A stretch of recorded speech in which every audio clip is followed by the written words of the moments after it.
Assurez-vous d'être abonné à la chaîne YouTube de Cinémaniacs afin de participer à nos concours, de cliquer j'aime ce contenu si vous appréciez nos épisodes et de nous suivre via nos différents réseaux sociaux. Sur ce, bienvenue à Cinémaniacs. Bonjour à tous, Daniel Lemierre pour Cinémaniacs, épisode du lundi 10 mai 2021. Aujourd'hui, je vais parler de trois sujets. On va parler de Bad Batch de Star Wars, on va parler de The Wandering Earth et de l'héritage de Jupiter, Jupiter's Legacy, en version originale anglaise. Et en commençant, juste vous inviter à vous abonner à la chaîne YouTube de Cinémaniacs et de cliquer la cloche afin de recevoir les notifications de nos épisodes diffusés 3 fois par semaine, lundi, mercredi et vendredi, à raison de lundi et vendredi qui sont réservés pour le cinéma et le streaming, et le mercredi qui est l'épisode de Bon Matin Marvel réservé exclusivement à Marvel Studios et Marvel Comics. Sur ce, on va commencer avec un sujet de Bad Batch, qui est une nouvelle série diffusée depuis le 4 mai, May the 4th be with you, sur la chaîne Disney+.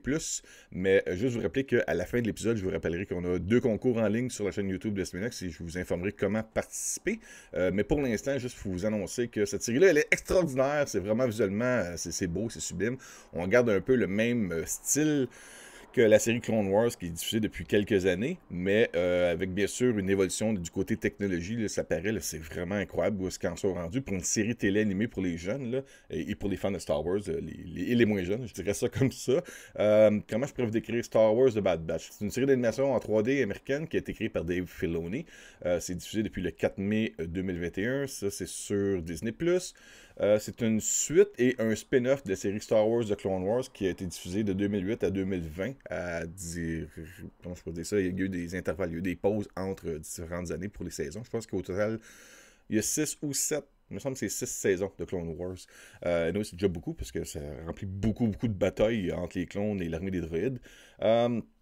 C'est situé juste après les événements de la revanche des Sith et de Clone Wars. La série suit de Bad Batch, un groupe de clones génétiquement modifiés, mais très différents des autres clones, après la fin de la guerre des clones et la chute de la République et de l'Ordre Jedi. Le Bad Batch ainsi que tous les clones doivent trouver un nouveau but après une vie dédiée à la guerre. Comprenez qu'ils ne savent plus vraiment quoi faire. En gros, le synopsis du Bad Batch, c'est un escadron d'élite de 5 soldats clones, qui y en a un qui est nommé Hunter, qui est comme le chef de la gang. C'est un genre de Rambo, même de look, je dirais. Il y a Crosshair, qui n'est pas Crosshair. Ça graffigne les oreilles quand on l'écoute en français, là, c'est Crosshair. Il y a Wrecker, qui est comme le muscle guy de la gang, qui lui, veut juste se battre. Il y a Tech et Echo, qui sont plus le côté geek de l'escadron. En gros, ils sont génétiquement modifiés. Ils ont des méthodes de combat peu conventionnelles et orthodoxes, ainsi que des personnalités et des apparences plus distinctes que les autres clones. Ils sont également beaucoup moins dociles. Comment je peux vous dire ça? Le peu après la fin de la guerre des clones, qui a vu l'extermination de l'Ordre de Jedi et l'avènement de l'Empire galactique, blablabla. En gros, je ne vais pas toute l'histoire. Je vous dirais, je vous invite plutôt à regarder l'épisode. Il y a beaucoup. C'est bien décrit. Il y a une belle. La série commence bien en vous mettant en place. Je veux dire, moi, j'ai pas écouté tous les épisodes de Clone Wars et puis je me suis pas senti vraiment perdu. Oui, il y a un jeune Jedi au début de l'épisode 1 qui. J'ai dû demander de l'information à quelqu'un qui avait regardé d'autres séries animées comme Rebels et il m'a confirmé ce que je pensais. Mais je ne vais pas vous spoiler l'information ici sur l'émission. C'est vraiment bien fait. Moi, j'ai adoré. Le premier épisode est d'une durée d'1 heure. Ça passe comme ça. Et ça donne le goût de voir si à un moment donné, Lucasfilm aura l'idée de créer de Bad Batch au cinéma, que ce soit en caméo, en arrière-plan, dans une scène qui sera peut-être utilisée, qui se passe dans la même période, la même durée, ou carrément un film sur The Bad Batch. Ça serait, moi, je paierais pour aller voir ça. Ça donnerait un peu un point de vue des clones qui sont qui sont tassés après la guerre. Et eux, ces personnages-là ont beaucoup plus de charisme que les autres clones en tant que tels. Le côté physique, côté mental, c'est très différent des autres clones. C'est vraiment c'est comme une équipe d'X-Men à part de l'univers d'une armée très drable. Fait que je vous invite fortement à regarder The Bad Batch. C'est un épisode par semaine. J'ai pas l'information sur combien il y a d'épisodes sur la série, mais le premier a commencé le 4 mai. Puis il va y avoir un autre épisode cette semaine et ainsi de suite. En tout cas, juste pour vous dire, j'ai beaucoup aimé Star Wars The Bad Batch. Je pensais pas triper là-dessus, mais j'ai accroché assez rapidement. Puis je vous invite à regarder ça également. Deuxième sujet, The Wandering Earth, un film de 2019. C'est un vieux film, mais je l'ai découvert sur la chaîne de streaming Netflix.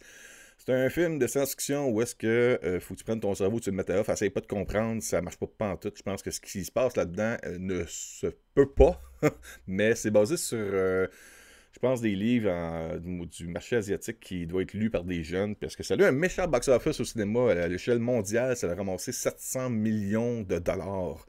C'est énorme là, pour un film que personne n'a entendu parler vraiment en Amérique du Nord, puisque ici, ça l'a amassé peut-être 6 millions de dollars seulement, ce qui est carrément une chute totale, une bombe. C'est absolument un navet, un échec retentissant. Mais à l'échelle mondiale, le film a ramassé 700 millions. J'ai arrondi, puisque les chiffres, en gros, qu'on retrouve sur Box Office Mojo, c'est 699 et quelques poussières millions de dollars. C'est 700 millions, ça ramasse beaucoup d'argent. L'histoire, en gros, c'est les scientifiques. Le film commence où est-ce qu'on nous explique que les gens se rendent compte que la Terre va arrêter de fonctionner. Je ne me rappelle plus si c'est implosé ou explosé. Mais les gens ont découvert qu'on peut prendre la Terre et la déménager, la envoyer dans une autre galaxie. Carrément, pas de problème. On sac comme des fournaises gigantesques qui servent de boosters. Ils sont tous placés précisément afin de propulser la Terre comme une fusée dans l'espace. La Terre n'a plus de rotation, donc comment que la gravité fonctionne, aucune idée. Comment que la clarté du soleil réussit à rester tout le temps similaire, peu importe la durée du film, malgré le fait qu'on s'éloigne du soleil, aucune idée, c'est pas vraiment expliqué. On essaie d'être très terre sur terre, en voulant dire, on essaie d'expliquer tout le plus logiquement possible, mais c'est impossible. Faut juste vraiment se laisser divertir par l'aventure, la beauté des effets spéciaux, c'est grandiose. Ça a été présenté ça dans des salles IMAX et dans les salles de cinéma, grand déploiement.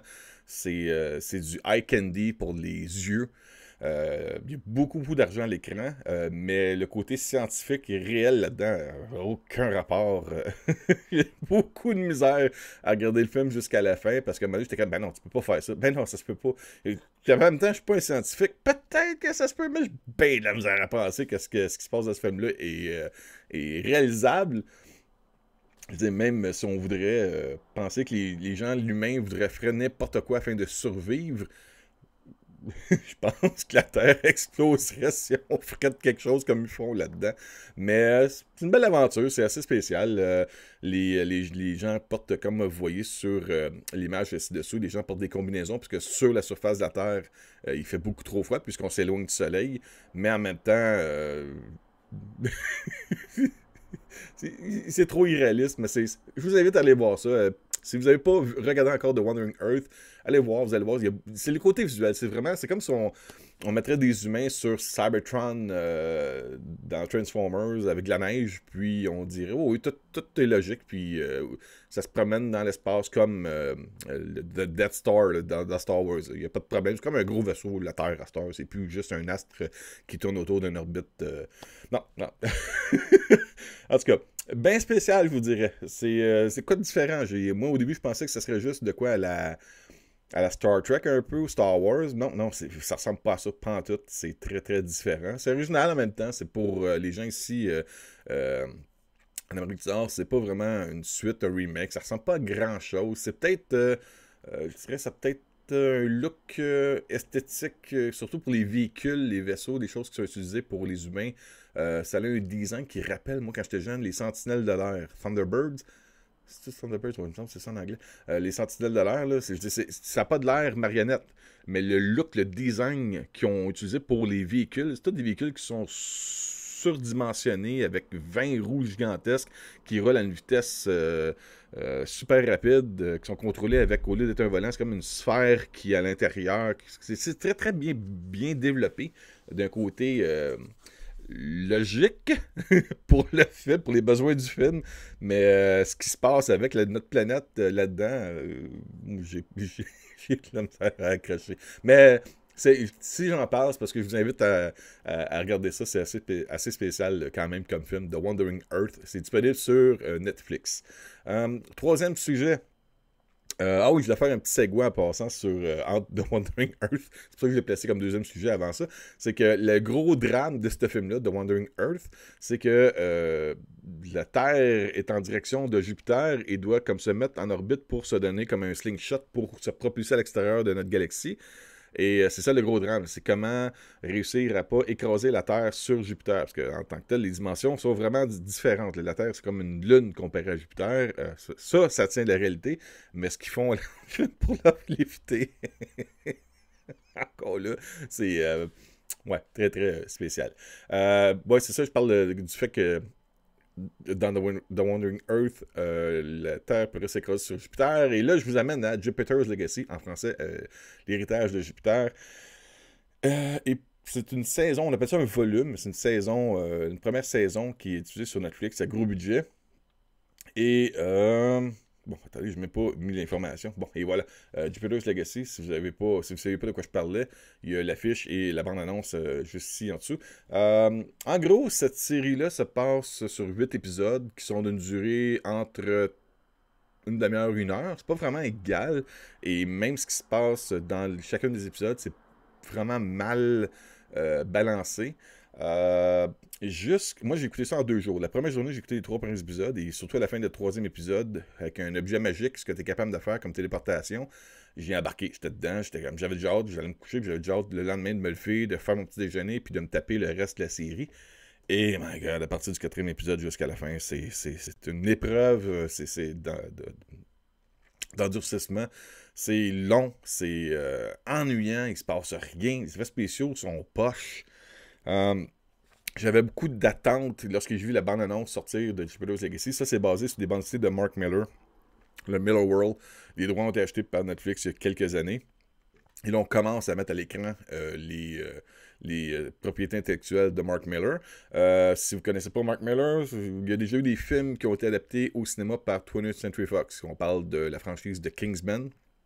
D'ailleurs, il y a un troisième qui s'en vient très bientôt, qui a été repoussé à cause de la pandémie, là, de Kingsman, qui va être un prequel, la création des Kingsmen. Et il y a eu les 2 premiers avec le Gordon Circle et le premier qui était sorti, très très très spécial.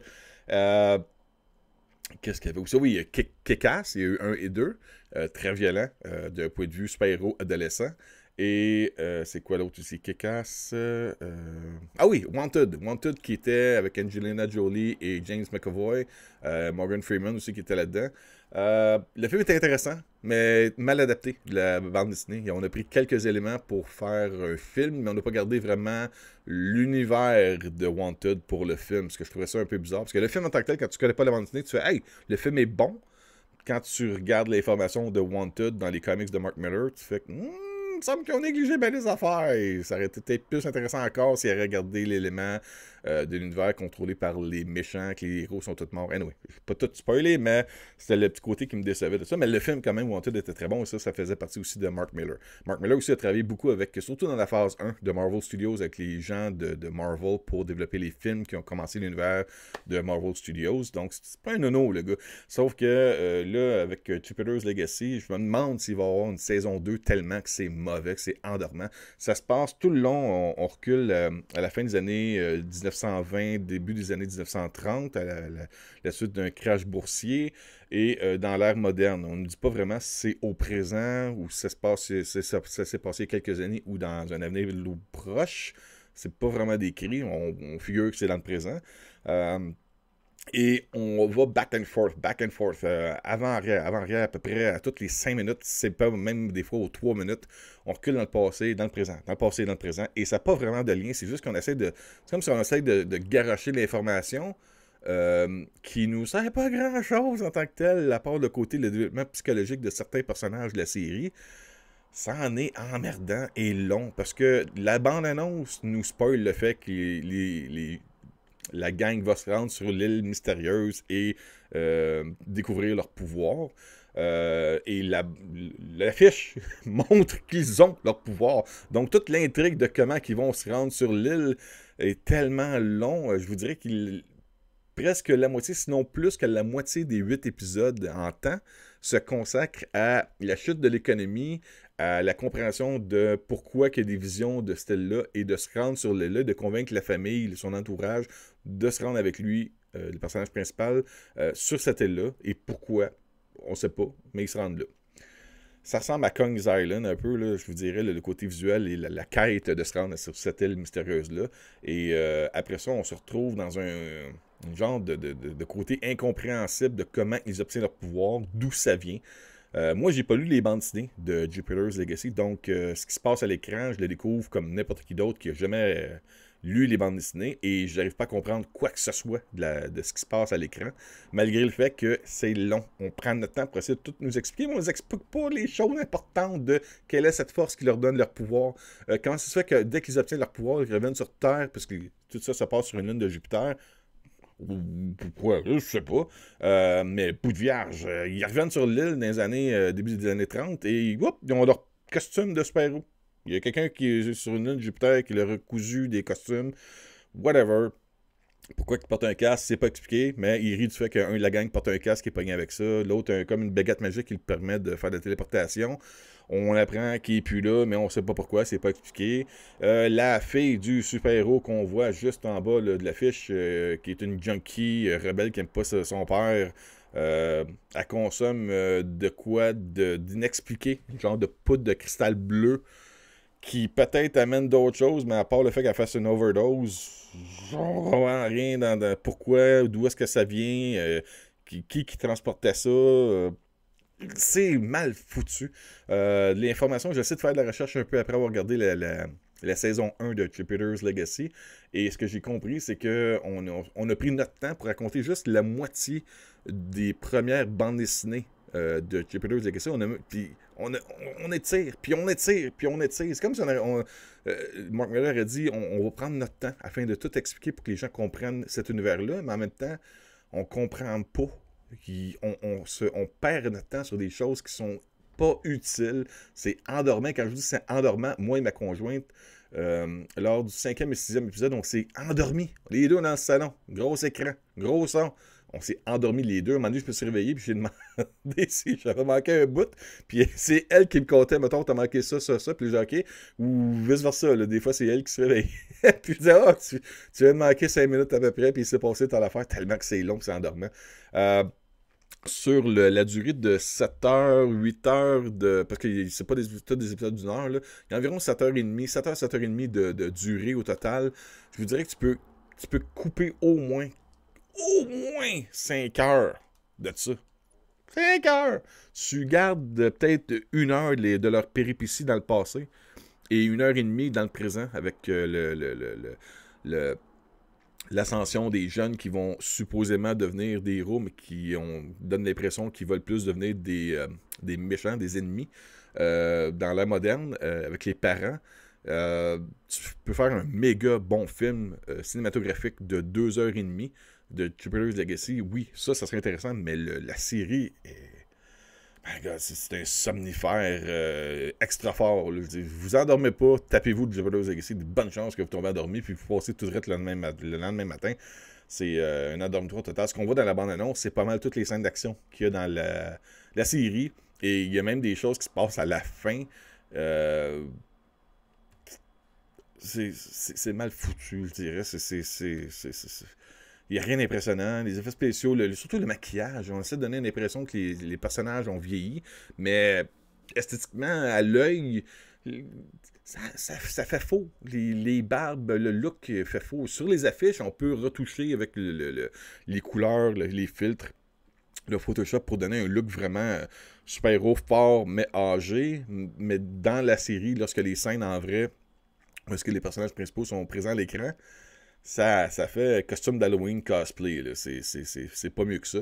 Dans le premier épisode, oui, vous allez voir un combat assez épique, mais qui c'est du déjà vu. Si vous avez vu, mettons, Batman vs Superman, vous avez vu ce genre de combat-là 10 fois plus gros. Si vous avez vu des films de Marvel, ce qui se passe à l'intérieur du côté de la compréhension de ce qu'un super-héros devrait ou non utiliser ses pouvoirs afin de tuer, d'éliminer les méchants au lieu de juste les enfermer dans des prisons. On a déjà vu ça dans Civil War, on a vu ça dans d'autres films, dans d'autres séries même. Si vous pensez que c'est une série qui est semblable à The Boys, qui est diffusée sur Amazon Prime, oubliez ça. The Boys a beaucoup plus de charisme, est beaucoup plus viral, beaucoup plus de côté choquant, surprenant. Là-dedans, c'est drabe, il n'y a pas grand-chose. C'est pas plus que ça. Puis le pire, c'est qu'après l'épisode 3, je pensais vraiment qu'on s'en sait dans une méga bonne série. Puis après ça, ça lève plus, c'est endormant. En tout cas. Ouais, c'est ça. Fait que je vous en parle pour vous inviter à pas aller regarder ça. Si vous l'avez regardé, ben laissez-moi votre commentaire. Peut-être que vous connaissez aussi les bandes dessinées de Jupiter's Legacy. Puis que vous pourrez peut-être m'expliquer des choses que j'ai pas compris. Entre autres, la fin qui est comme une twist qui est... quand elle arrive, tu fais comme ah ben oui. Mais pourquoi? On sait pas. Comment? On sait pas, on l'explique pas. Ça finit, puis on se dit ben on espère que tu viendras nous revoir lorsqu'il y aura une saison 2. Malheureusement, la saison 1 a été écœurée à mort avec des histoires qui ont ni queue ni tête et qui sont endormants au bout. Fait que c'est ça. J'espère que je vous ai éclairé un peu sur l'héritage de Jupiter's. C'est pas plus que ça. Je vous disais à la fin de...